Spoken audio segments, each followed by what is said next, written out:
Hi, and welcome to Gym Class. Today we're going to talk about an important subject to many YouTubers, purchasing a camcorder, and what to look for when you're purchasing a camera. Now, the first thing you need to take into consideration when buying a camera is your budget. What can you afford? What can't you afford? What do you need? Now, let me say this. If you need a $700 camera, but you can only afford a $400 camera, do not buy that $400 camera. And here's why. If you spend that $400 on that camera, now you don't have any money, and you still don't have a camera that does what you need it to do. And so the first step in getting your camera is to figure out what your budget is. And if your budget is not sufficient for what you need, then find other ways around it. Rent cameras, borrow cameras, do what you need to. Save up money and then get the camera you need a few months down the road, as opposed to splurging, buying a camera that's not sufficient for what you need today, and regretting it later on.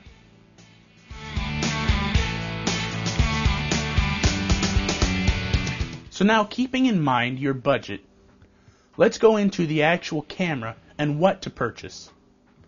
Now, there are several types of camcorders out there. You've got mini DV, you've got high 8, you've got digital 8, you've got VHS-C, you've got DVD. Now, all of these solutions work for different applications. The two formats that I would recommend first would be mini DV, and the second format, if you don't get mini DV, and that's my top choice, digital 8. Now, here's the reason I don't recommend getting DVD or hard drive camcorders that record on solid-state hard drives or built-in hard drives. Those camcorders are great for playing back high-quality video. However, after you get to that point, you can't do any editing on them and have any decent level of quality. The way that those cameras work is to save a highly compressed version of the video, similar to what you watch on a DVD, onto the actual disc. And so editing it is very difficult because you'll lose tons of quality just from putting it into your editing program. So avoid DVD recording camcorders, avoid hard drive and solid state recording camcorders. So now, with the tape formats in mind, as well as the budget, let's look at the actual CCDs on your camera. Now, you might not know this, but all cameras use basically the same type of chips to view images. They're called CCD chips, or charged coupled devices. These chips record the levels of light that are bouncing around the room, and it translates it into bytes. There are two different types of camcorders out there, basically, on the consumer market. There's the 1 CCD or 1 chip camcorder, and then there's the 3 CCD or 3 chip camcorder. For most general applications, you're filming home videos or doing various light editing, nothing major, 1 CCD cameras are usually okay. However, you'll find that if you need to do anything that requires any amount of color accuracy or color depth, you'll need to go with a 3 CCD camera. And the reason for this is if you're doing something, for example, like chroma keying, you're going to need something that can accurately tell that that background is green.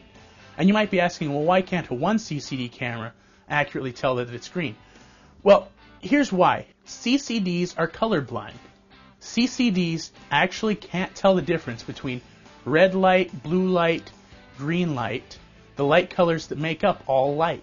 And the reason that you're seeing me in full color instead of black and white is because filters are applied to the CCD chips. Red filters, green filters, and blue filters. Now, on a 3-chip camera, everything you see, this whole frame, is recorded 3 times. Once on a chip that has a green filter, once on a chip that has a red filter, and once on a chip that has a blue filter. And so you get the entire image on each color palette, which is great if you're doing anything that requires color depth. That's how 3-chip cameras work.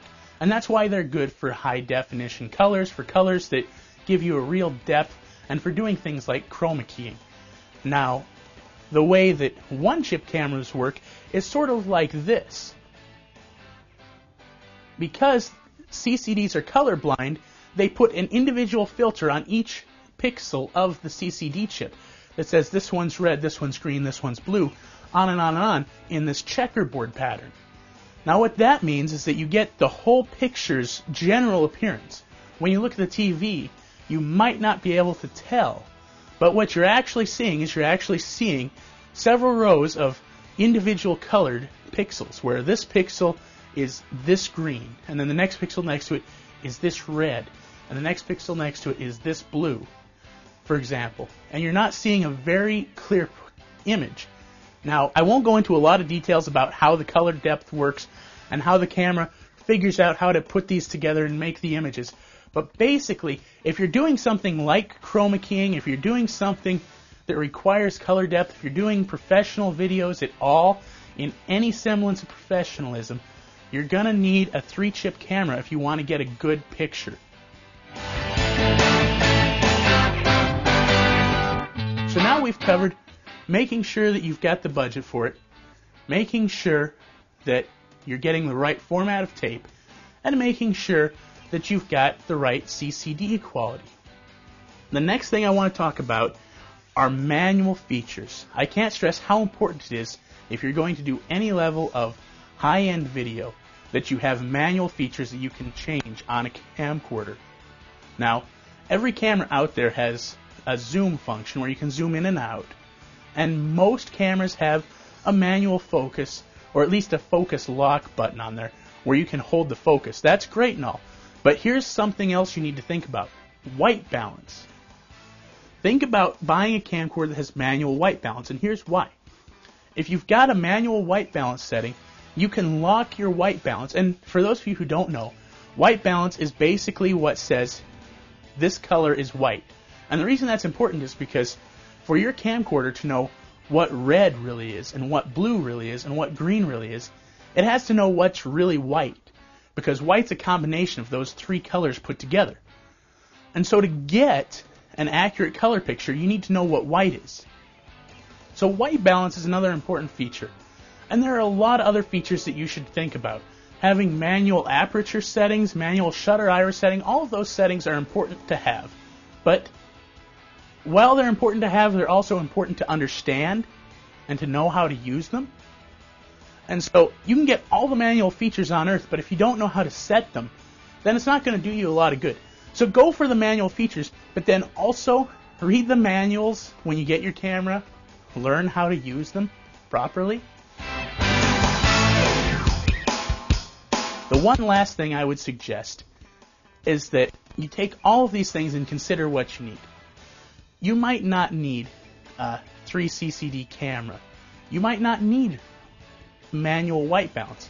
If you're not shooting things that require a lot of color depth, if you're not shooting things like chroma keying or shooting things like that, a 1 CCD camera with automatic white balance only is going to be fine for your needs. One last thing before I go. Be careful where you buy your cameras. There's a website out there, resellerratings.com. If you're buying a camera from the internet, go to resellerratings.com and check out that company's profile. Now, I do not recommend buying a camera off of eBay. There are a lot of people who are unscrupulous who sell crap cameras that don't function on eBay.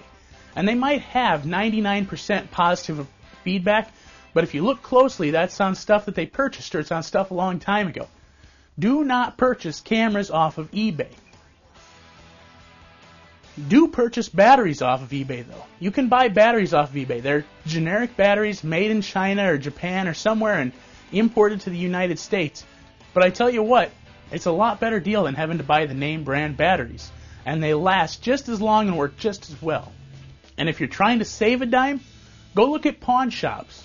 I've purchased several cameras from pawn shops in the past when I needed a quick camera just to dump video onto or off of, that I didn't want to go spend half a grand on. So check that option out too.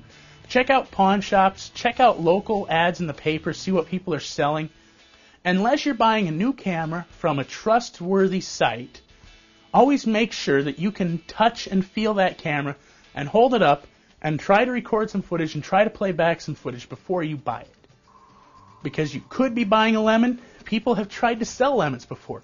So just be careful. Well, thanks for joining me in this gym class. I hope you've learned something about purchasing camcorders.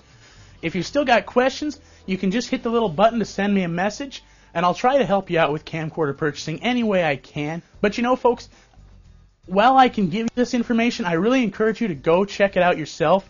Go to your local camera store. If there's not one there, go to Walmart or Target or whatever you've got in your area and check out the cameras on the shelves. See what they have.